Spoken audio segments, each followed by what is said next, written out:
Well, good morning, everyone. Thanks for joining us for the September meeting of the University of Utah Board of Trustees. Today, Katie and David are excused for travel. And I want to start out by welcoming Steve Miller and Kathy Garth as new trustees. But today we have Steve with us. Kathy is excused. Welcome, Steve. It's wonderful to have you.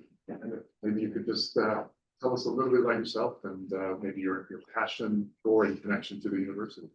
Good morning. My name is Steve Miller. I'm the chairman of the Larry H. Miller Company. I'm an alumni of the University of Utah. I live here in the Valley. My wife and I have 4 kids, and we love the outdoors. We love being a part of the community and the opportunity to be on the board. Wonderful. Looking forward to getting to know you. Thank you. Yeah. Okay, let's start with the general consent agenda. Meeting materials were posted to the online portal, and trustees have had an opportunity to review the general consent agenda. So thank you everyone for reviewing it. Any questions or discussion items on okay, we'll look for a motion, please, to approve the items on the general consent agenda. Motion to approve the general consent agenda. I'll second. Thank you, Kurt. No joke from Kurt, but thank you anyway. Kurt has promised me a couple of jokes today, so hopefully they will arrive. Not pressure. We have a first and a second. All in favor say aye. Aye. Any opposed? Thank you for supporting this. Okay, let's go to the action agenda. We'll start with Dean Elizabeth Crompton-Warner to introduce item 301.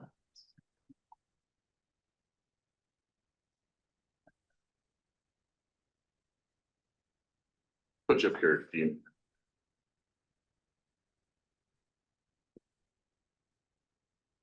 Good morning. It's so lovely to see you all. I'm excited to be here and have a chance to talk with you about something that we're really excited about at the College of Law.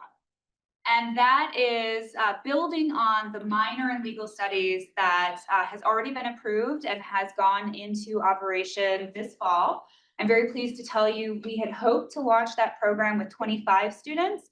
We have 100 students in the program. So it has exceeded expectations, and I think is a demonstration of how popular what we hope the major will be. So what you have in front of you is a proposal for the major. It would be either a BS or a BA, depending on whether a student wanted to pursue the BS focus or the BA languages focus. It would be a 51 degree required classes or credits, and the 21 to 24 of those credits would be through the College of Law, through new classes that we've developed. Several of those classes we have already developed and launched as part of minor in law. And it's the 1000 level class, for example, that I mentioned that had 100 students to start off with this fall. So we would keep that in place. That could be scaled for the major. And then we have the 2000, 3000, 4000 level, and then we have additional classes that we propose to build out as you have in your materials in front of you.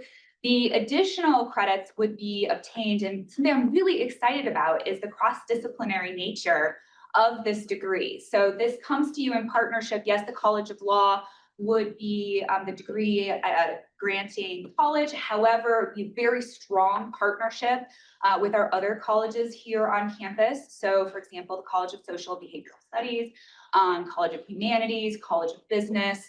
And so we see a lot of opportunities. When we first began to socialize this degree on campus, other colleges were very excited about the opportunities that this would present to their students.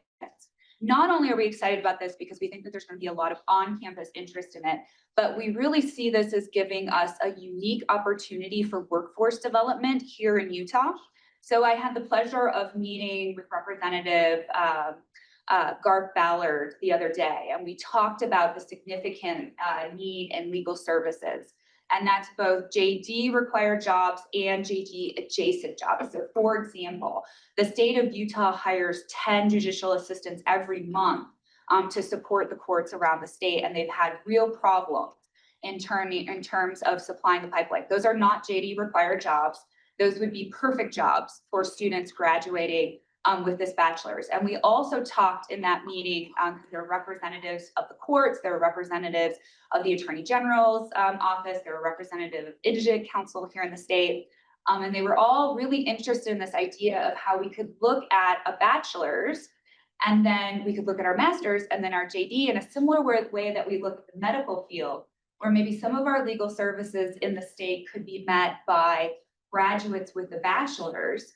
And then higher level of legal work could be met by our master's students. And then, of course, when you need a JD, you need a JD. And so we will always have the JD program. So it's a really exciting conversation. And I think that there was real excitement for this bachelor's and how it could fit into that scheme and kind of thinking about legal studies. So not all, as you have in your materials, we already kind of lay out existing job opportunities that we think would be great for graduates of this major. But I also think we have a real opportunity in Utah to create workforce that no other state can do, because no other state has the regulatory sandbox that we have here in Utah. So we have a really, I think, exciting opportunity to not only serve the state in terms of jobs that are currently available, but also reimagine legal services in a way that I really think could be a pathway for other states moving forward. So that's the proposal in front of you, and I'm happy to answer any questions you may have. So did I hear that you have a capacity for 25 students or? Oh, and my apologies. We had hoped to start with 25 students, and we offer 2 sections of the 1010, excuse me, class this fall, and both sections were capped at 50 and both sections filled. So we actually think we had designed it at the College of Law so that our undergraduate students could be on our 1st, 2nd, and 6th floors, where our graduate students are on our 3rd, 4th, and 5th floors. I think we might have already exceeded our capacity on the 1st, 2nd, and 6th floor. So it's a good problem to have. We're going to have to think about space. What percentage of your law students right now are coming straight from an undergraduate program to law school? I know that's what I did, but I mean, you find that you have some students who work for a little bit and decide, hey, I want to come back to law school. And this might be a great pathway for someone to get into the legal profession and then transition, say, hey, I do want to go back and get a JD now, so I can do more. What percentage does that look like right now? Absolutely. And so the response to your question depends on whether we're talking about our JD or our MLS. So our JD, the average age is 25. So increasingly, we're seeing folks going straight from undergrad into JD. In fact, we have a 17-year-old in the JD program this year. Yes. But the MLS program, our Masters of Legal Studies, has really developed a great core niche for folks who have been in practice for a while or have been in, especially the business environment, and they don't want to be lawyers. They don't want to practice law, but they want to have a better understanding of the law. And so those folks tend to be, the average age is in 40s. So that tends to be an older, more mature cohort. So it depends on the program. Any questions? Thank you. There was, I think, some reference to ABA acquiescence. Yes, yes. So because the American Bar Association is our accreditor for the JD program, this is obviously not a JD program, but what we're required to do under the American Bar Association accreditation standards is get acquiescence. So if this esteemed board approves the major, we will be writing the ABA to notify them we've actually already gotten provisional approval. They require $8,000 for acquiescence. So when we submitted our acquiescence proposal for the minor, we also included the major. So they have provisionally approved. I have to write them and let them know by September 30th, and then it should be official. So, Christine, do you need to make a motion? Having ABA acquiescence or? I think this, no, I think we don't need that. That's kind of make it to the process. Okay, may I ask for a motion to approve item 301? Yeah, I'll move to approve item 301. I'll second. Thank you, Jamie and Alex. Thank you so much, Dee. Thank you. I blew it because I need to ask if there's any discussion. Thank you for. I didn't want to embarrass you. Yeah. Kurt You- promised. You keep it fun. Any discussion? Right, with that, all in favor, say aye. Aye. Any opposed? Motion passes. Thank you. Thank you very much. Okay, let's move on to item 302, and we're going to invite Dr. Kim Council, Director of Music, to introduce the item. Good morning. Good morning. Thank you so much. I'm a music educator and I always have visuals because that's the world I live in. I'd also like to introduce my wonderful colleague, Dr. Emily Mercado, who is the area head for music education. Last fall, when we were asked to move our undergraduate programs to cap them at 120 credits, we decided that in order to do that in music education and maintain rigor in the program and rigor in teacher preparation, to shift from a Bachelor of Music degree with an emphasis in music education to a Bachelor of Music Education degree. This is a very popular national degree. It is a degree that I actually hold, that Dr. Mercado and our music ed faculty hold. And we are very fortunate that we were able to do this at this point.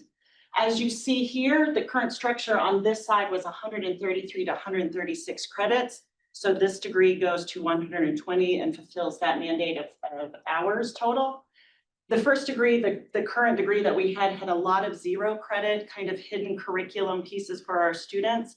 Obviously, that's not great for their timing and their schedule and getting out in 4 years. And it's also not very transparent as well. And there wasn't a general music option. And general music, you know, usually we have seen programs that are very instrumental side for folks who want to be band directors or orchestras or very choral. But we didn't have a general music component, and that certainly is something we need a lot more in the public schools of Utah and really across this country. Thank you. I'm not used to having my own like person. You're so fantastic. The School of Music is accredited by the National Association of Schools of Music. NASM is what we call that. So NASM has a very clear layout of what this degree should look like.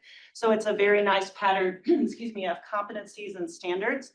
In addition, we are very fortunate here that the Dean of the College of Fine Arts is not only a music educator, but he is also a member of the NASM Commission. So when we started talking about this, we had a really great resource.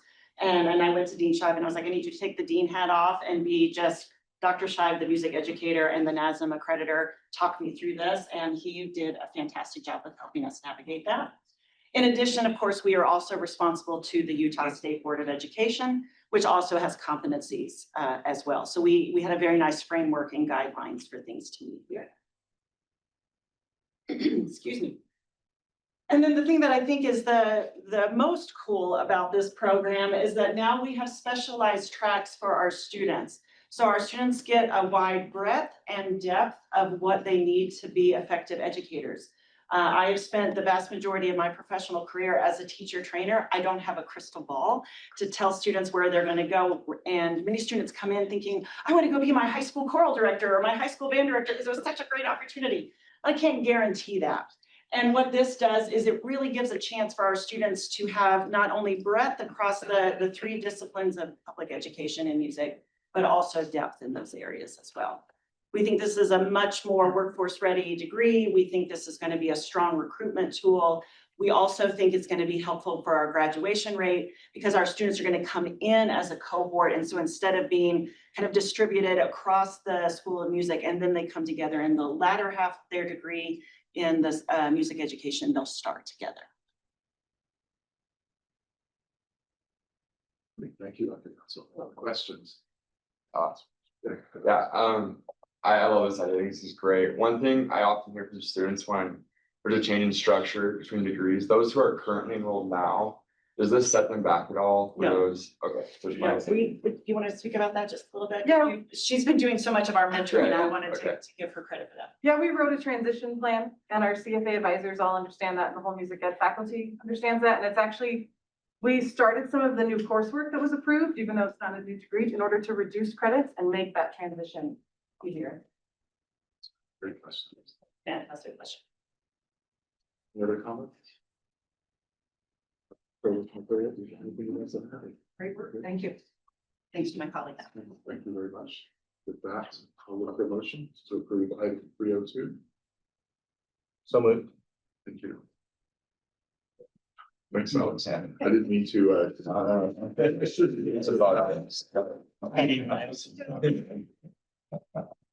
we have, Move it along. we have a motion and a second discussion. Uh, with that, all in favor, say aye. Aye. Any opposed? Thank you very much. Thank you. Motion passes. Okay.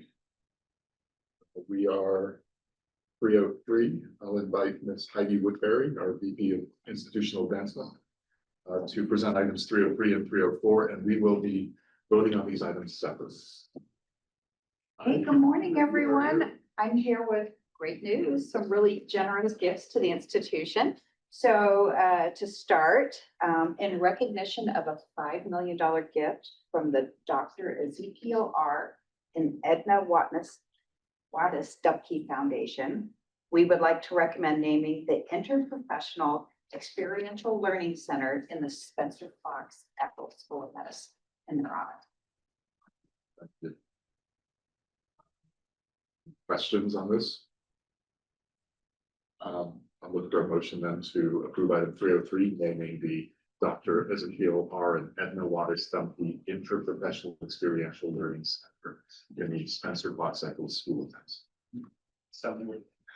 Thank you, Maria. Motion and second. Oh, we go. Any discussion? Great. All in favor, say aye. Aye. Any opposed? Thank you. Thank you. We go to number 2. Yes, yes. So in recognition of a $1 million gift from Doxy Me, we would like to recommend naming a studio, the Doxy Me Home Health Studio in the James LaVoy Sorensen Center for Medical Innovation in their honor. Thank you. Any comments or questions? Can I make a comment and maybe ask our chief of staff, Freddie Ambrosio? DoxyMe is an incredible University of Utah success story. It's a technology that was based in the University of Utah. They were in the very first cohort of the Master of Business Creation. And Troy, you were there while it happened, that they went from, maybe you could just tell them what happened in this program. Yeah, actually, it is really great story of how things all connect. So Brandon Welch was getting his PhD in bioinformatics and came to me with an idea. They were doing a study on using telemedicine for managing pregnancy care for women. Had this thesis that it would actually improve the care for them because they wouldn't have to miss appointments for childcare and things. And they proved that out. And came, I think we've got a potential for starting up a company.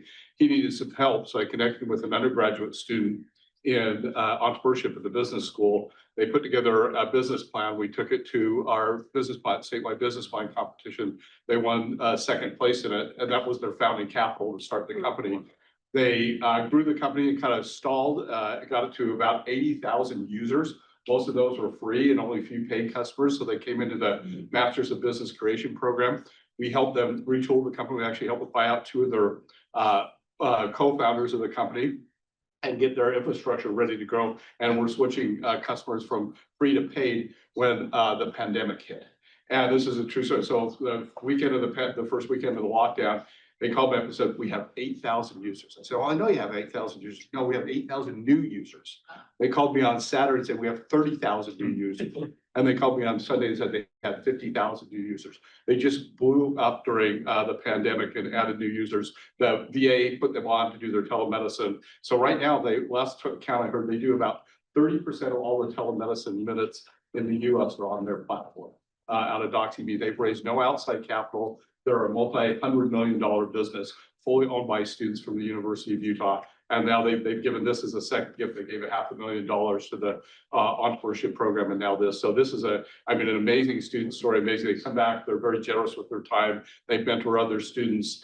Just a great example of how all the things in the kind of ecosystem have come together. Great help from CMI and the bedside program as well. So an amazing, amazing group of founders and alumni of the University of Utah. Thank you, President. Yeah, thank you for letting us know. It's an amazing story. I had no idea. Thank you, Colin. Thank you, Heidi. All right, with that, is there a motion to approve item 304, naming the Doxy.me Home Health Studio in the James LaVoy Sorensen Center for Medical Innovation? So moved. Thank you, Jamie. Second. Thank you, Alex. Any debate or discussion? With that, all in favor, say aye. Aye. Any opposed? Motion passes. Thank you. Okay, item 305 on AI investment. I'd like to invite Dr. Manisha Parashar, our Chief AI Officer, to introduce item 305. Thank you very much, and thank you for this opportunity to talk to you about building an AI ecosystem in Utah. Next slide, please. So this builds on something that's in the DNA of this university, innovation, right? If you look at the back, we've had innovation ecosystems in the past for being known for in the ARPANET, it became the internet. To the Evan Sutherland lab, which redefined graphics and imaging for the world, right? We've been building on that. There are a lot of innovations coming out. For example, Ed Catmull, like you, led to Pixar, John Warnock, Alan Kay, right? And in his book, they asked Ed Catmull, how did all this innovation happen in Utah? And he talked about an innovation ecosystem, value structures, the approach of collaboration and infrastructure. And we're trying to do that again for AI. How do we build an AI innovation ecosystem in Utah that allows us to lead? Next slide, please. So about a year back, I talked to you about the Responsible AI Initiative the president launched, a $100 million investment to really put us in a leadership role, use AI to solve some of the most challenging problems for the state and the region. It really talked about bringing talent here, engaging with the community, but also establishing the infrastructure. And for AI, it's computing and data. So how do we establish the computing and data infrastructure that allows us to differentiate, enables our researchers and entrepreneurs to excel? Right? And that's really what this investment I'm going to talk to you about is about. Next slide. So what we're doing is to create an AI innovation infrastructure. And that really says, how do we create the computing and data infrastructure that allows us to build the large models, train them, deploy applications that leverage AI, leverage our unique assets such as our data sets to be able to address some of these challenges. We're going to set up a state-of-the-art computing and data facility that is accessible to users across the state for research, for innovation, for entrepreneurship. It'll at least triple our computing power by providing the GPUs that are needed. It also puts us in a leadership role, right? This is a unique asset not everybody has access to. Right now, giving this straight access to this would allow us to become a research and innovation leader, and then allows us not just to innovate in AI-enabled discovery, but also enables us to train the next generation. Right? Our students will have access to state-of-the-art infrastructure and be leaders as they go into the workforce. Next slide. It's a partnership, right? And that's another sort of hallmark of the way you do things. It's if you leadership with the Huntsman Cancer Foundation, with the state, and also bring in the technology providers such as NVIDIA. We had a state sign an MOU with NVIDIA earlier this year, and Hewlett-Packard Enterprises, which is the leading integrator for AI systems in the world today. They integrate the fastest machines in the world that exist, right? So we're working with them to build this infrastructure. We get the chips and the system from NVIDIA and HPE. SKI, HCI, the Scientific Computing and Imaging Institute, and the Center for High Performance Computing will then build the algorithm, but also operate and serve the users. And the Huntsman Cancer Foundation and the state will provide the support structures to make this happen. Next slide. And this is just one of the examples that we can sort of drive innovation in cancer research. This innovation ecosystem will allow us to leverage some of the unique data assets we have, like the population database, a lot of the genetic data sets we have, a lot of the expertise we have here, and bring them and allow them to use AI within this ecosystem to be able to innovate. Right? And we can think about cancer research as accelerating trials, improving cancer care, delivery of care both remotely and locally, and also underlying this is this new model of public-private partnership, which is at the heart of innovation looking forward. So again, this is a one of a kind partnership. I don't think that there's such a partnership happening anywhere else in the country. And so this will really put us in a leadership role. Thank you, and I'll be happy to take any questions. Dave and I will be happy to take any questions. Varsha, it's incredible. This will be an amazing initiative. Will it physically be co-located here in the on campus of the university, or? So it'll be made up of two pieces. One piece will be local here, and another piece will be in a colo facility within the state. And that allows us to then scale out as needed, right? As you know, these are power and space hungry, and this allows us to future-proof our investment. Any questions from my colleagues? Comments? Maybe I can make some comments. Dave, Yeah. you wanna, I know Dave's our in charge of economic development here at the U, and he's been a big part of this. Do you have any other comments you'd like to make? No, I think it's an exciting, I mean, this builds on the foundation as Manish talked about from the one RAI. And really what this does is add massive compute, but beyond that, it sets the architecture to scale this. When we talk to people and they say, hey, we're increasing 3.5 times, we're like, that's awesome. They say, well, why aren't you increasing it 10 times, right? Well, this creates that foundation, so then we can just keep adding compute. Maybe I could make just a couple strategic points here that would add on to what Manish and Davis said. First, all we're asking for today is for the ability to proceed. As you see the partnerships, we will be working some of this through the legislative session. And we are hoping, right, the legislature will come forward and share in the funding. Right now, the Huntsman Cancer Institute and Huntsman Cancer Foundation will do $2 million a year times 5 years. We will commit $3 million a year times 5 years, and then we're looking for the state. The commissioner's here and he may want to comment, but this will actually make available this compute power to the entire system of higher education, but also potentially startup companies. And I think the notion is we want to make the state awash in this type of computing power so that we kind of foster an ecosystem, both educationally, research-wise, but also with companies.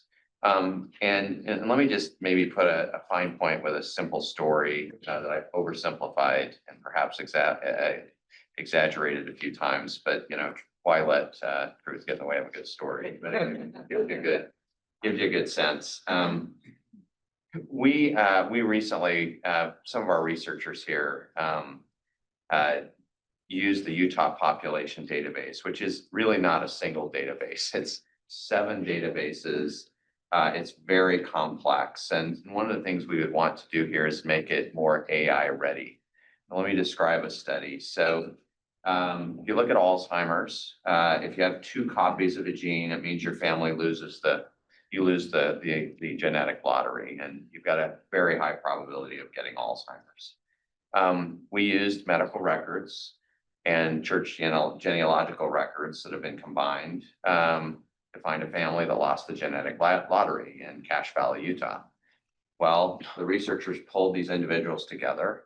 They asked them and got permission from them to get DNA samples. And they, coded the whole and multiple generations of the family. What came out of that was interesting, that they found a set of individuals that should have had Alzheimer's but didn't. And within their DNA sequencing, they actually found a gene defect that counteracted those 2. Now, once you find that, right, you can now start to develop a therapeutic. My point of this story is what I just told you took over 8 years. And the objective would be, right, with AI, to put this database and these databases in different forms so that those discoveries could actually happen much more quickly so that the therapeutic part could start in the labs, right, in larger numbers and right. That would be an example of what we would be using research-wise, right, to get this to move forward. But it's a pretty, I think we have been told that we would be the 3rd state that would make this investment, Florida, and Oregon State. Those, by the way, Florida and Oregon State happen to be the two universities where the founders of NVIDIA come from. So we would be the first non-NVIDIA founder to actually make this size of an investment and would put us in the lead. I don't know, Jeff, if you want to make any comments on this and what it would do for the entire system of higher ed. This is a model that we're trying to encourage because the instinct, I think, for every institution is we see where we're going, we see what the future is going to require. We need to start building the infrastructure. If every institution is trying to do this, we don't get to take care of the economies of scale that can be brought with a partnership like this. And the fact that the University of Utah, in working with this partnership, recognized the benefit to the system, and embedded that into the proposal, makes it a lot easier for us to pursue this as a statewide priority for the entire system. So we really appreciate the forethought there. Thank you for that context. Jason, I noticed that you're on the screen as well. Any comments from you that you'd like to share? Well, that's kind of you. Hello, everyone. I'm live from the Orange Hatch Center in Washington, D.C. It's beautiful. It's finally nice weather in DC. I won't go too much further to say in the world of research, the ungettable thing is compute. And this is what puts us on that map and is going to enable so many great advancements. Compliments to everyone who's been working on this and President Randall for leading us through these negotiations. This is a big deal. Thank you very much. Thank you, Jason. Thank you both. And thank you, President, also for the context on the funding and how this would work. Okay, with that, I'll look for a motion to endorse item 305. So moved. Thank you, Andy. I'll second it. Thank you, Kurt. Any debate or discussion? All in favor, say aye. Aye. Any opposed? Thank you very much. Motion passes. Thank you. Okay. Item 401, we get the privilege of having Dr. Lori McDonald's energy. So, and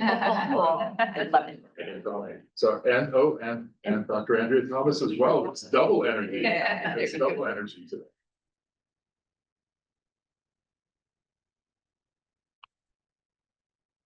Good morning. It's been a busy 3 weeks, maybe 4 weeks. Are we at the end of the semester yet? It's been really an incredible time to see students coming back to campus for the fall who are not only craving that interpersonal interaction that we've seen since the pandemic, but are diving in like this man right here to actually create it and create so much going on campus. So we just wanted to give you an overview of the beginning of the semester, and student engagement and experience has been a lot going on. Great, so we're going to cover a couple key events. Move-in week, which started the week before school started, so that started the middle of August. And then we have weeks of welcome, which is really the first 2 weeks. And then just quickly, some of the engagement tools that we use to help inform students of all the things we've got going on. So Lori was deeply involved in move-in week, so she's going to take you through the events. I think next slide. Lots of pictures we have. You can keep going to the next one. There were the 5,500 students moving in on campus. Thank you, Maria. Just got it. That is a lot in 1 week. And there were many events that I want to say there were very, very large events like the welcome event at the end of the week. Once people moved in, they had a movie and it was in the Huntsman Center. And there was, each building had their own t-shirts and things like that. There were also smaller events. The introvert up here also appreciates some opportunities to interact with students and get to know them in smaller opportunities. But there we found we're doing a lot better job of kind of having students tap in, and they're very willing to do so. 82% of all of the students who lived on campus in these buildings participated in some event during those first 2 weeks. So we're very excited. And of course, those 18%, we're going to follow with. Lori, just a quick point on that. Jeff Labrum's team, Sean Grube and his team did such a great job with Move-In that if you came up here to watch kind of the energy of it, you would be like, wait, where are all the people? Because of the staging and how smoothly it went. And we heard from parents and a lot of comments from students and parents. And Alex, maybe you've heard as well, that it was really seamless over. So it's a lot of students, but over the period of time, no huge lines like there have been in the past. And so really shout out to those teams. They did a fabulous job. I had mentioned fraternity and sorority recruitment, tremendous interest. I heard from the National Panhellenic Conference that there's a 4% increase in membership across the country, and our campus experienced a 27% increase. Fraternity recruitment is still underway, but they have 39% increase in registration as of today. So that's a big one. And then the Launch Lounge had started last year. It really highlights our partnership with IKEA, who helps with move-in, but a large tent by Collard Village and an opportunity for those students to come to the dining hall and meet a lot of students, as well as be exposed to a number of resources. And honestly, Launch Lounge is also a bit of closure for parents who are dropping off their students. The students are very quick to say, bye mom, bye dad. And the parents are like, wait. And so it gives them a place to engage. There were food, there was activities that parents could see all of the different ways. And you'll see a theme through this. We did a lot of tabling events and a lot of the same people were at all of the events. And so the repetition to give students an opportunity to find the best time for them to engage, because it's pretty overwhelming what you say, Lori, when they're moving in. So we want to make sure that we give them like a frequency of opportunity to kind of see everything we've got going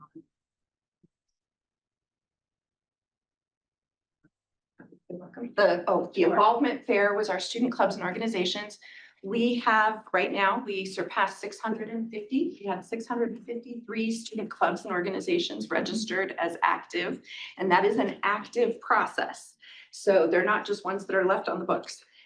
We did an involvement fair that had a 40% increase in student clubs even being interested. It was fabulous. Fly fishing and chess and sociology and criminology club, and the Marines had their pull-up. And there were like 12 people in line constantly for the pull-ups. So anyway, it was a really great way to show that there can be a lot of different engagement. Excellent. And then next we do, sorry, I have really bad glare. So I'm going to bring my paper out. The block U photo. So this is a tradition that every year we bring the first year students and the transfer students in, and we bring them down on Rice Eccles, the field, and we get their pictures, and the president crowd surfs on them, makes all of us panic while he's doing that. Janet especially panics as he's crowd surfing with the students. But this is a really fun thing. We get the band involved, and they actually start kind of Pied Piper style up at the top of campus and bring all the students down. And then we have the band and the spirit squad there teaching them the fight song and kind of the first getting things ready. And then this year we had a hike train to Crimson Night. So Crimson Night started at 9 p.m. And so the Block U photo started lining up from like 6 to 8. And we got all of that done. And there's some really, really great social media for all of the students on campus to kind of see the excitement. And then we take a picture of them, the class picture. And so we have one every year for about the last,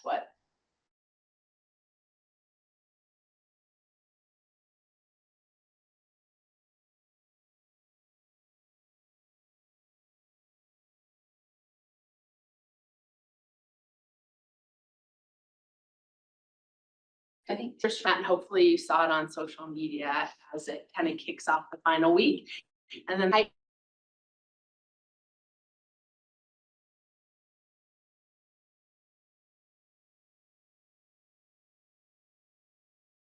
trailer.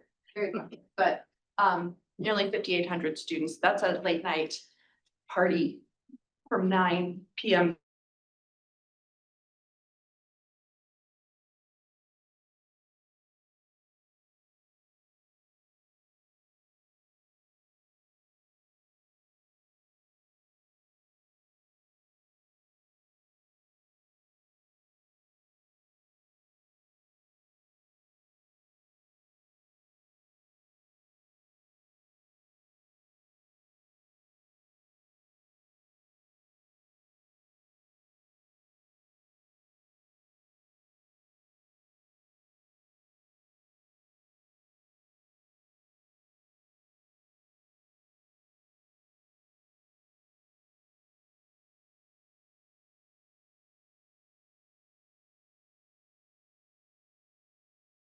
And 17 students, which was up from 1972 before. We had lots of tents and tables, staffed by 37 campus partners. We had 22 the prior year. We had the ninja course, and so it was just hopping. The rain barely held off. It sprinkled on us a little bit, but thankfully, it was just a really, really great time on campus. And so that's become a tradition now for us, and we hope to grow it every year.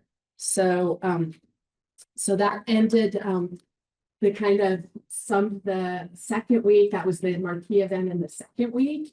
And then we had lots of smaller events. All clubs were signing people up.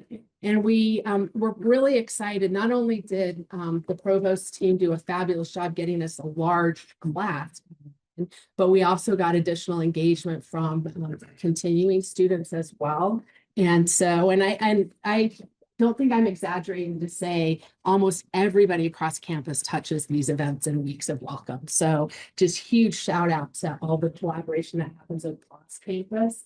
And then one of the things that I think has helped us, and we just wanted to take a second to talk about the tools that we've been using to get better student engagement. So we started a couple years ago. This is the third year of Friday Night Hype. And what that does is it gives us a theme across an activity that happens every Friday night. Now, all kinds of people across campus sponsor those events. And so this is just a way that we can communicate it and have students know that, that there's a dependable activity happening. So if you go on, if you go on belong.utah.edu, we list out everything. So these are small squares here that if you go to the weekly Friday Night Hype events, this just shows the variety of things that we've got. So we had a game night last Friday night that the Union Programming Council put on.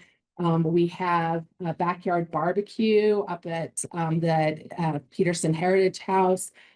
Unite, Crimson Chase, Red Fest, Haunted Homecoming, Spooky Surprise, Rail Jam, International Night. So everyone gets involved in this. ASUU has a couple events they do, lots from Union Programming Council, even certain colleges get involved. Redview Gardens sponsor something. So, and we have something every Friday night during spring semester as well. The last page is just the outreach channels that we use to engage students. So belong.utah.edu, we launched that website in January 2023, and it's really an index for incoming students and continuing students and their parents to just see what's going on. And we rotate the content and link it out to all of the relevant websites across campus for further information. Think parents, FERPA, how to sign up, then have your students sign up so you can get information, just all those kinds of details. And we have 100,000 active users from January. That data is from January 2025 through August 2025.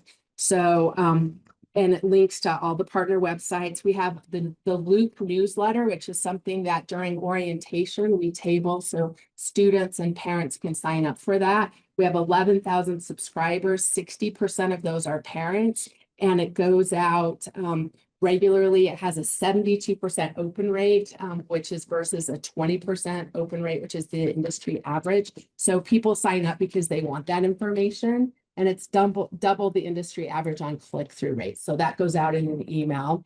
Then the U of U events Instagram, Lori's shop manages that one, and it's a weekly preview of events. We have 11,200 followers on that Instagram channel. And then we have Utah Student Life Instagram channel. That one started just spring. It'll be 2 years this spring. And this showcases student life. And we've got 8679 followers as of last week when we submitted this presentation. So maybe more now. 3.44 million impressions, and it's the fastest growing account on campus. So I think what you're seeing is that students are excited to be here. There's a lot going on. You know, students are looking for different things. So we try to have a wide variety of smaller events, bigger events, and we've got just a fabulous team. Lori's team, my team, you know, Alex, your team at ASUU. We've got people in housing, Jeff, just all across campus, just really excited. And I think we're off to a great start. The message is to go to class. And have fun. Dr. Reed. Could you go about perspective for you share?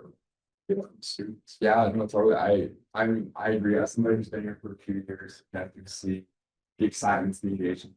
I think one thing that Lori mentioned here that I think is been really beneficial for our students is more collaboration across departments and kind of instead of all doing our own thing, kind of come together with a lot of events like that. Like they said, girls senior events. And I think stands to figure out more. So yeah, I think they're great. Nice. You and the team. Some job. Experience with a few times with this.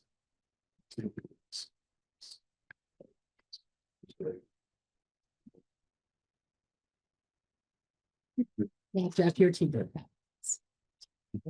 Great. Well, congratulations, I know a lot. Sisters, each year you improve lessons learned. Yes. And experience. Lots of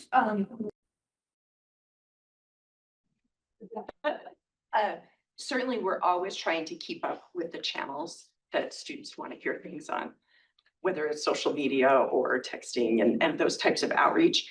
But we also, the partnership has been excellent, bringing in the academic departments, thinking about not just up at the residence halls, but the place, utilizing all of this for those spaces. So a lot of it is amplifying what's happening and encouraging that much more collaboration, as well as always keeping up with how to let the students know what's out there. Yeah, and I would say just the energy on campus, one of the things that, again, Jeff's team's done is with food on campus, just extending hours, making it more available, helping students know where it is. And as we continue to build additional dorms and more college town magic, just letting people know where things are is super helpful. And that's something that we've improved on and need to continue. Thank you both so much. Thank you. Okay, we will transition to the reports. And we will need to close the meeting just a little shorter, a little earlier today. But I'd still love to give everyone a chance to give high-level elements of the report. For the chair's report, the one item I just want to make everyone aware of is Monday, September 29th. We'll have this on your calendar. Is a Board of Trustees social. No business will be discussed. This meeting, they will get to meet our new colleagues. With that, let me move to the president's report. I'm gonna be quick and then turn some time over to Commissioner Jeff Landwork for some system wide business, but let me just brag on a few things that have been happening in different areas of campus. First off, 6 straight years of enrollment growth, which is really stunning given what's going on in higher education. So we surpassed 37,000 students this year. We also had record graduations last year. So if you think about bathtubs and water flowing in, we're increasing that, but the drain in terms of only a positive way. With clean water, right, is also moving faster. So sorry, bad analogy. Sometimes you start and you just like, it's gonna end poorly. I could so anyway, that's actually quite exciting. And we saw 8% growth in Utah residents this year as well. which is very, very exciting. Paul Cohen is in the back. Paul, you want to raise your hand? He's our new chief something. Anyway, he's the chief. That's all I'm saying. I haven't been prepped too well for this thing. So anyway, we're so glad you're here, Paul. Thank you. Anyway, doing a great job. We've also simplified merit-based scholarships, made a very kind of clear grid. So individuals 3, 5 and above are now receiving some merit-based scholarship, and you can look at the details. One of the exciting things that's coming up is we're having our very first Festival of Cultures hosted by our Center for Community and Cultural Engagement. So we will be celebrating, the theme this year is Rooted and Rising, Many Roots, One You. We're very excited about this. It's a first, and that's upcoming. Those are the couple of things I wanted to highlight under how we're trying to inspire students in our innovation area. I'll just highlight one thing, and you can refer to this, but we've got a researcher that's discovered a potential way to relieve arthritic knees without drugs or surgery. This, of course, as I get older, hits close to home. I'd like to say. Yeah, it's actually a technique that they're calling gait retraining. So learn to walk differently, and evidently you can stave things off. But anyway, that's actually pretty, quite exciting. And then, finally, I think many of you saw that we did complete and have a final sign off with the executive appropriations meeting on our strategic reinvestments. And so far, things have been going well for the system, but we'll have one more meeting where we'll present the final plan to the decision makers in another week. So with that, I want to turn some time over to Jeff. Following Jeff, I'll turn it over to Mitzi and Bob for their area reports. All right, speaking of no Fred, I wasn't even going to be here. I was told as I was pulling in, I'm doing slides, so let's look at these together. Let's see what we've got. I've seen them, they're good. Yeah, they're all right. So in setting this up, I want to preface this by saying this is one of several steps we're going to be taking in the system office. Foundational steps to start preparing the Board of Higher Education and the institutions for having much broader system-wide conversations around how we can operate more like a system, making decisions on a system-wide basis rather than just individual institutions and what the decisions and the impacts of those look like. And we're looking at this from the statewide standpoint. One of those is going to be how we think about programs and academic programs or institutions. So the board and I have been having this conversation, and one of the things that we thought would be helpful is to get a statewide perspective of what are we looking at when it comes to program approval. When you have new programs and programs discontinued at an institutional level, we get those reports, but we've never looked at it in terms of let's look at everybody at the same time and just see what we're looking at. With an idea here that we're really starting to focus on mission and role for each institution. And what we're watching for is anything that seems abnormal for the mission or role of that particular institution. And this is part of a broader context of what we did with the cut and reallocation process, program review, program discontinuance. We have statutory obligations to do all those things. And so this is just one foundational report that we're going to be starting to do every single year. We'll provide this to the provosts and to you as trustees so that you can see. So in looking at starting with you and the University of Utah from a statewide perspective, you can see here in terms of your new program approvals, you seem very in line with your mission and role. This is from the academic years 2021 through 2025, by the way. So you can see here that you've had 3 new doctorates, 9 new bachelor's degrees and 9 new master's degrees and 8 new bachelor's degrees. So we look at this and compared with your peer institutions, USU seemingly having a lot more bachelor's degrees. They have some unique parts of their mission and role given their statewide campus, but that's something that we'll look at. We see something like UVU, a significant amount of new bachelor's degrees. The point is we want to be looking at this saying, what's happening? What are those programs? And is there an opportunity here to start asking questions like, are we over duplicating academic programs for the needs of the state versus the needs of one particular region? This is just a starting point for those kind of conversations. We're really pleased with what we're seeing from the University of Utah. It shows I think the kind of restraint that we're hoping for in terms of new programs. So we just go to the next slide. This gives you an idea of where those new programs are. Now, I will say that the numbers don't align with the previous slide because this also includes some of your academic certificates. But the bigger idea here is we want to know in general themes, where are your new programs coming from? And we like this mix. You got health professions, engineering, computer and information science, also visual arts, performing arts, and then security and protective services. That aligns with what we're seeing in terms of workforce demand in other areas. So again, this is another check opportunity for us to say, what are we looking at? At a statewide level, you'll see similar. So let's go to the next slide. Health professions, business management, marketing and support services, computer information sciences, visual arts, and education. So that's for all of our institutions in the entire state.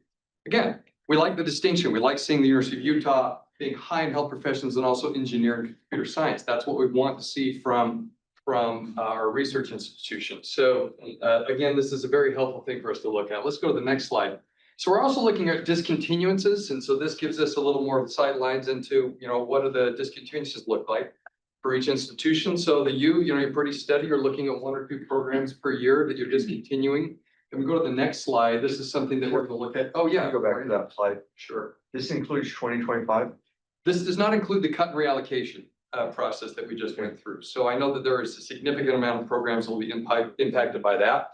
That'll be reflected in the next report. Okay, 14 bachelors, 15 PhDs, 28 master's degrees. Yeah. I mean, that's going to be a huge. That force, what? Okay, Yeah. Okay, yeah, 81 total. Yeah, and I mean, I think that speaks to the process itself and the value of going through a process like that. It is interesting to see that we were averaging 1 a year, and with the recent optimization effort that you went through, 81 programs discontinued. Yeah. It's going to be interesting. Yep. So again, we're looking at statewide here in terms of discontinuances, and South Community College has gone through quite a bit of work in their associate degrees.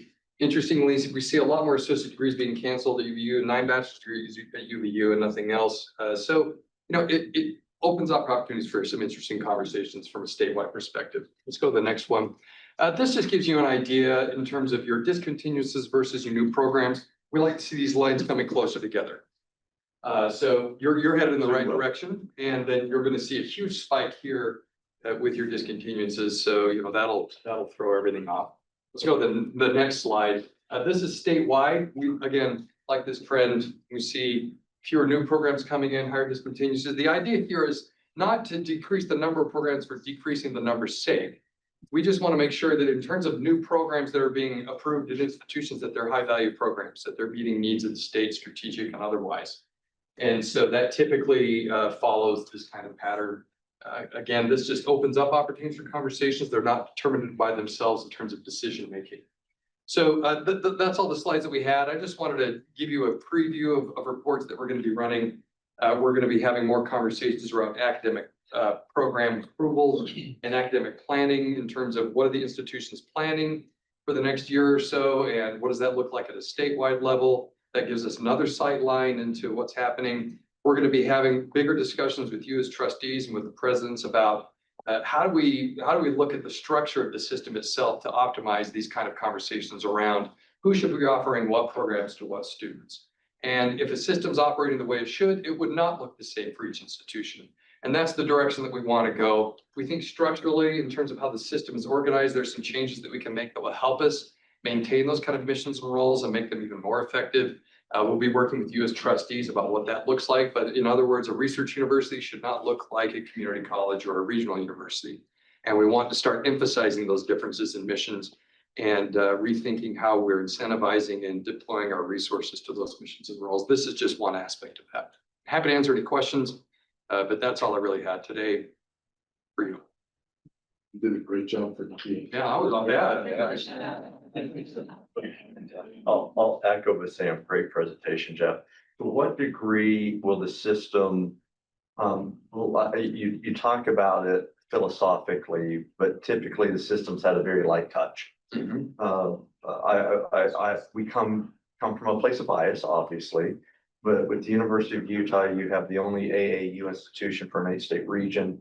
It is the premier R1 institution for the Intermountain West. And to maintain that, a lot of investment needs to occur. You look at throughout the state, college is becoming exponentially more expensive. And if you just look at the numbers, community colleges are striving to become bachelor's programs, which quadruples the cost, per credit. Every bachelor's program wants to have master's programs every month. To what degree, and it's a very inefficient process. Yeah. You look at that at scale, you've got all these schools offering pretty mediocre online programs. And you say, why, if there's no geographic boundaries, why would you have all of these individual online programs that are mediocre instead of one exceptionally well done, program originating from your AAU institution? So to what degree will the system take a little bit more of a heavy hand in helping institutions stick to their mission and align their investment to their mission? Well, I will say to a moderate degree. Okay. Definitely increasing from what it's been in the past, which has been very light touch, like you said, I think to the detriment of the state and to the system. Very inefficient and detrimental to the students. And to the students. And I think Yeah. that's the ultimate point here is I think if a system can operate and take advantage of what comes from being a system, and that includes in making programming decisions and resource decisions, that can lead to a much more efficient institutional approach and a system approach. And the way we're looking at it is it's a more moderate involvement in terms of maintaining discipline around missions and roles, but it would be one in which we're working as partners with the institutions to implement those missions and roles. I mean, we need trustees to understand it and support those missions and roles and to help keep the institution operating within them instead of looking just for the path to the next prestigious level of what an institution could be. That's just not in the best interest of the state. And, it can be a unpopular decision unless we understand it the right way, which is if you're the best at the mission or role that you have, that's a win for you and that's a win for the state and that's ultimately a win for the students. And that's what we want to strive for. And you should be the best research institution in the state. And that is not what I need from Salt Community College.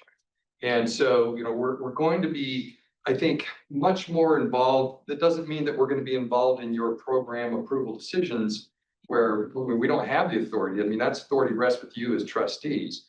But giving you sightlines into what we're trying to do at a statewide level and saying, rather than standing up new programs at a regional university, can we look at partnerships with a research university in certain programs, which is a much more efficient way to stand up a program rather than creating one from whole cloth. We've seen examples where that hasn't happened. And I don't think that that's resulted in the best kind of offerings for our students. Not to say that there aren't opportunities for standalone programs. I think there are, but we should at least have these conversations with this context in mind before we start giving the green light to things. And that's what we're going to be asking you as trustees is before the green light goes, what's the process going to look like? And what's the information you need from a system-wide perspective that helps you operate in your mission of role? Great. Jeff, do you want to mention the trustee summit that'll be going Oh, on? yeah, thank you. So next month, I think it's the 15th. That's even better. Yeah. 22nd. I suppose that number right out of my hat. We're going to have all the trustees from the entire state, technical colleges, all the way through the universities invited to a summit. We did this last year here at the university. To great success, great feedback from the trustees. We also had some feedback to make it better. So we've taken that feedback and incorporated that in. We're spending a day here again at the University of Utah with all of the trustees. We have quite a planned agenda. We also have the Speaker of the House coming to speak to us. And so that should be exciting and interesting. And another opportunity for you to have more resources and support in you executing on your job. So we're thrilled for you hosting us again. We appreciate the opportunity. Thank you, Commissioner. Thank you. For that context. Great, John. Just a couple events before I turn it over to Dr. Montoya.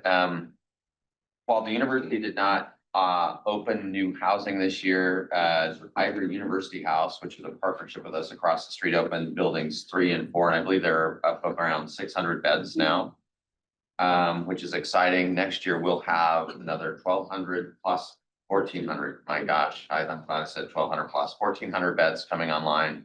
So we continue kind of this I think hopefully measured and planned march towards really a destination campus that's available to everyone. Also October 16th, so October 15th is the open house and celebration for those new Ivory buildings. October 16th will be the university's 175th anniversary celebration. Heidi, are there any details that you want to add to that? Well, it'll just be a really fun carnival-like atmosphere at the Student Union. It starts at 4 p.m. and then I believe around 7, we have a drone show. It's open for everyone to attend. Thanks. Go ahead, Dr. Montoya. Okay, thank you. I'm just going to highlight one new project that we're working on. So thanks for all of the updates, President Randall. I wanted to mention a project that in fact is being led by Paul Cohn, who is Senior Vice Provost for Enrollment Strategy and Student Success. He's helping us lead the student See, experience. that's why I just called him the chief. It's very long. Chief is easier, Chief Paul. The Student Experience Project, which really is focused on increasing the ease with which students can find access to the services that they need, want, and so on. So we've got 5 major components to this project. It's a student support service redesign, really focusing on advising career services and think campus navigators. So helping you find your way through your experience. We're launching a student information system and technology governance committee to improve the technologies and tools that we make available to students and to support the student experience. A student communications governing committee to help improve the way we communicate to students to meet their needs and to get information out through all appropriate channels. And then we're working on scholarship administration improvements and ongoing work on our great student engagement work that you already heard about earlier. So that's actually a really important project for us. We started last year. We'll continue that work this year and hope to continue to share updates on that. And I would, from there, refer you to the rest of the report where we share a few different great examples of recognition and research and awards for our amazing. That I'll turn it over to Dr. Carter. Oh, Great, thank you. Glad to be here. So I'll just give you a couple of highlights. One is a leadership update after a 46-year service to the University of Utah. Randy Olson retired as our chair of ophthalmology, and we have a new chair, Dr. Jeff Petty, who will lead the department. This is one of our top 10 ranked departments, and so we're very proud of the clinical and research impact of that particular department. Dr. Jeff Petty will do a great job leading us in the future. A couple of highlights on community efforts in terms of our younger population here in the state of Utah. I just wanted to mention that the Huntsman Mental Health Institute recently launched a youth crisis center. So this will be a 24/7 crisis stabilization center accessible to children and adolescents ages 5 through 17 who are experiencing mental health emergencies. And that's a new program launched right here over in the Huntsman Mental Health Hospital campus. Also, the School of Dentistry has a very unique integrated role in our health system, and partnering with the Salt Lake City School District and the Liberty Dental Clinic, they recently screened nearly 1,000 elementary students at the Liberty Dental Clinic and found several hundred that had a need of follow-up care. And I just wanted to highlight that again, that community impact. And lastly, before I refer you to the rest of the written report, I'll just mention that Forbes recently recognized U of U Health as one of America's best in-state employers for focusing on fostering an environment where employees can thrive. And those employers were identified out of a sample of 160,000 employees from a national survey of companies and institutions that had at least 500 employees. So we were pleased. And today we have Gina Holly and I think Dan Lundergan was here earlier, who are leading our hospitals and clinics team. And we're really pleased of their engagement and effort. So again, I'll refer you to the written report. with that, so we'll go to Trustee Rose. Thank you. So this semester, we got the opportunity to meet together as a student government, kind of define what our objective is as ASU and how we can grow ourselves as an organization on campus. And we came up with the objective to empower and engage students. So everything we do from programming to advocating is going to fall under that objective. Just a few things I wanted to mention. First week of school, we hosted 2 town halls. One was for RSO or club funding here on campus, and how ASU plays a big role there. And the other one was a presidency town hall from my presidency, talking to students and getting a lot of student voice and feedback. And I think here coming up, I'll try to write more reports with more student voice, that you guys are more aware of what students are talking about.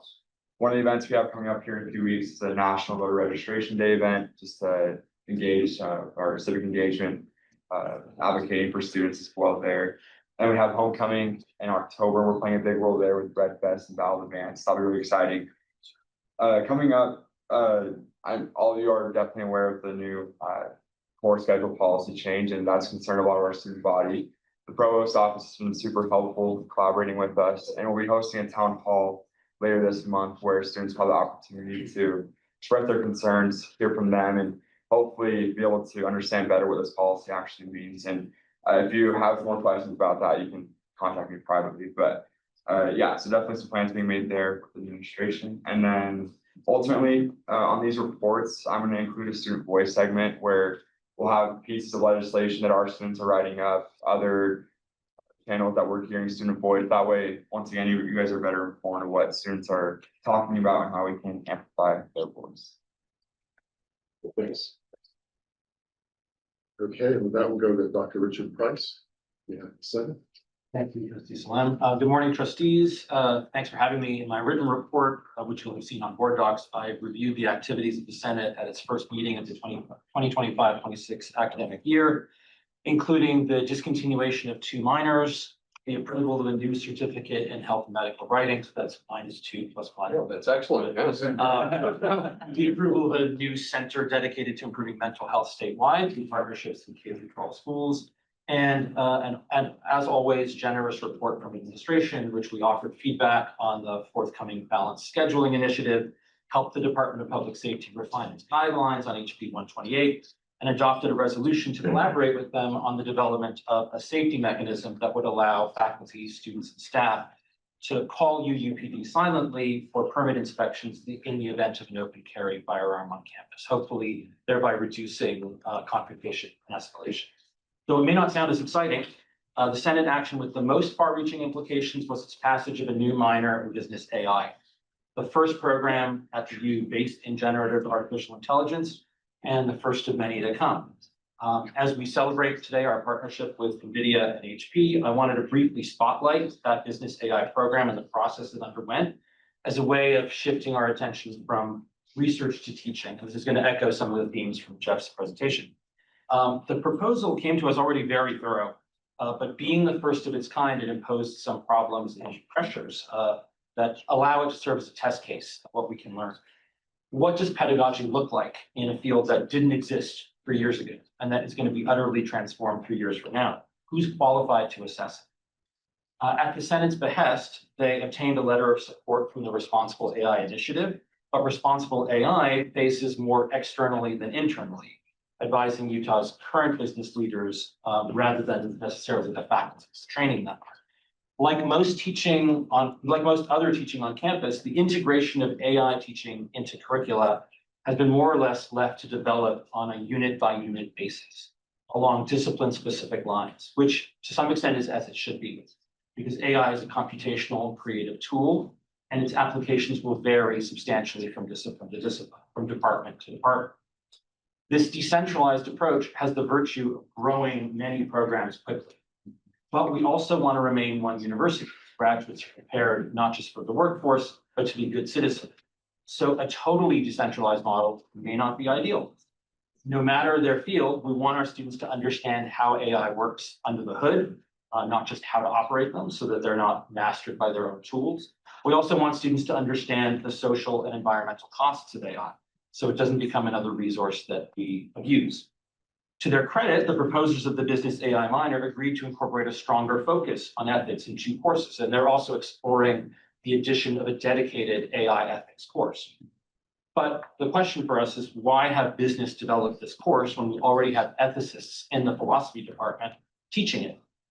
Likewise, should business teach the computer science behind AI, or should computer scientists? So a decentralized model may not even be the most efficient one, because from program to program, we end up reproducing the same courses everywhere across the university. So I illustrate all of this for you because these are some of the benefits that having a robust academic senate provides.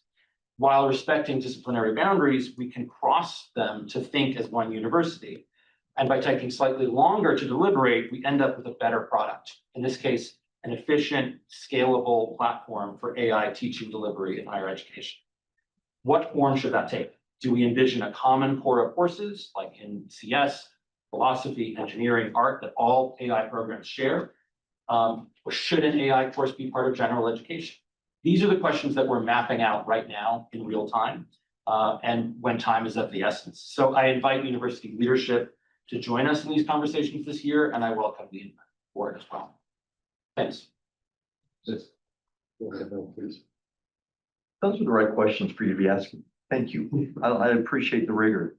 I also think it's important to Sam with us having talked about program rationalization by Commissioner Landward to highlight the degree to which the Academic Senate worked in concert with us to really develop a smart, student-centric, data-driven rationalization of our programs. And I think the way in which that was done in this shared governance approach really was a model for by the rest of the country. So thank you. Thank you for the smart, collaborative way in which you worked with us on that. I appreciate that very well. That's the main goal we're working towards. Thank you for your leadership, and thanks to the rest of the Academic Senate for that. You're very welcome. So I echo what Randy said, and I appreciate that you're giving us some context on the nuance, the conversation around the AI. So it's a great context. You want to comment? Thank you, President Price. Right.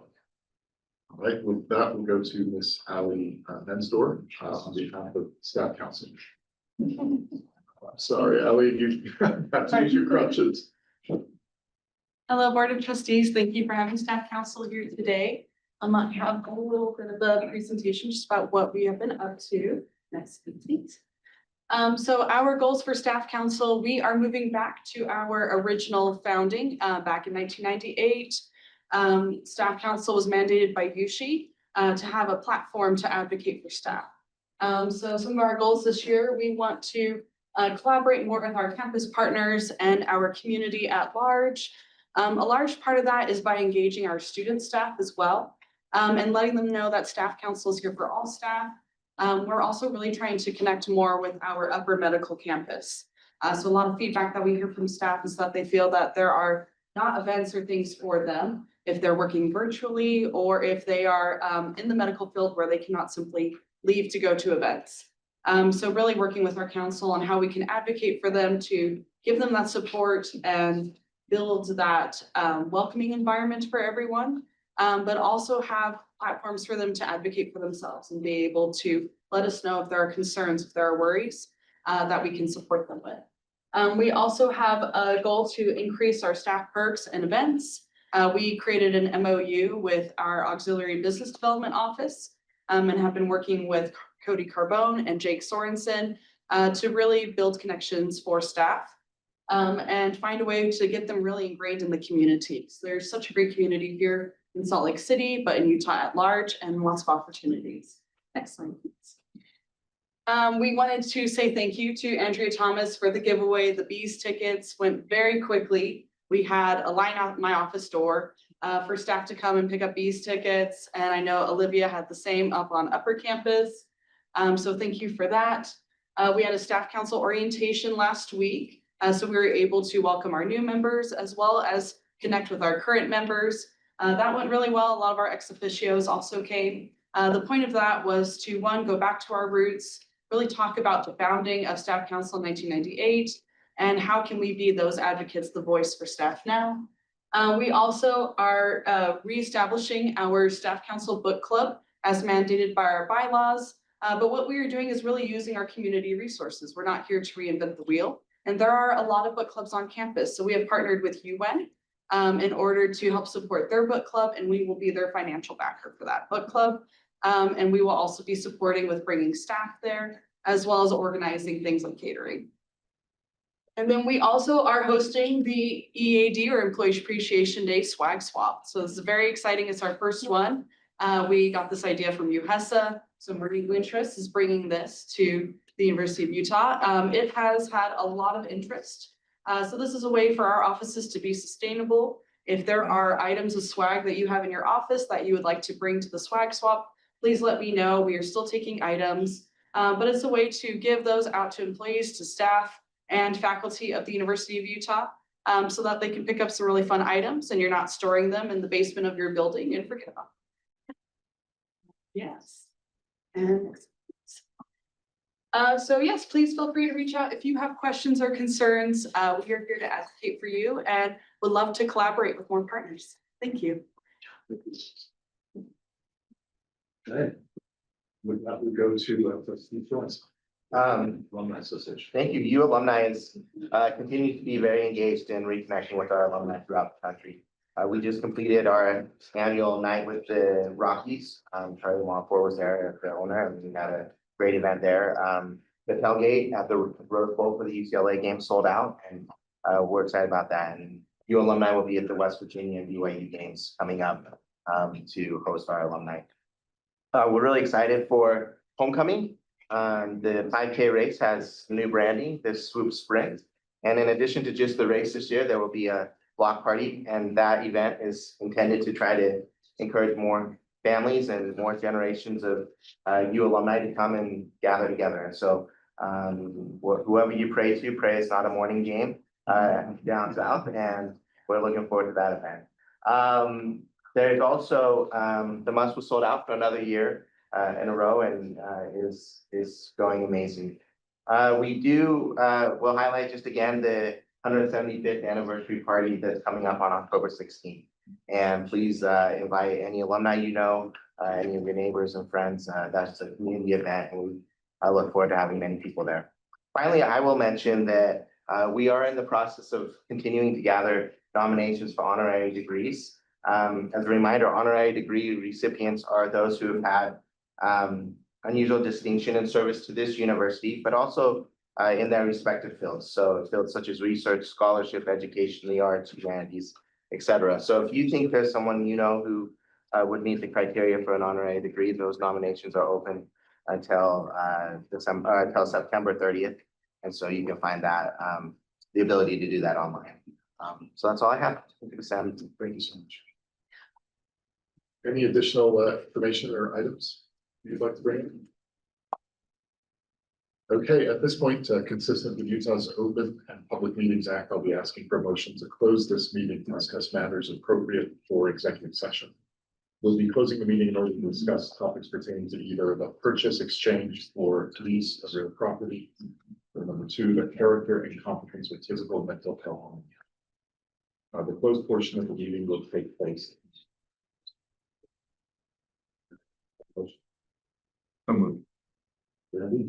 Thank you, Edward. With first and second, any discussion? Right, all in favor, say aye. Aye. Any opposed?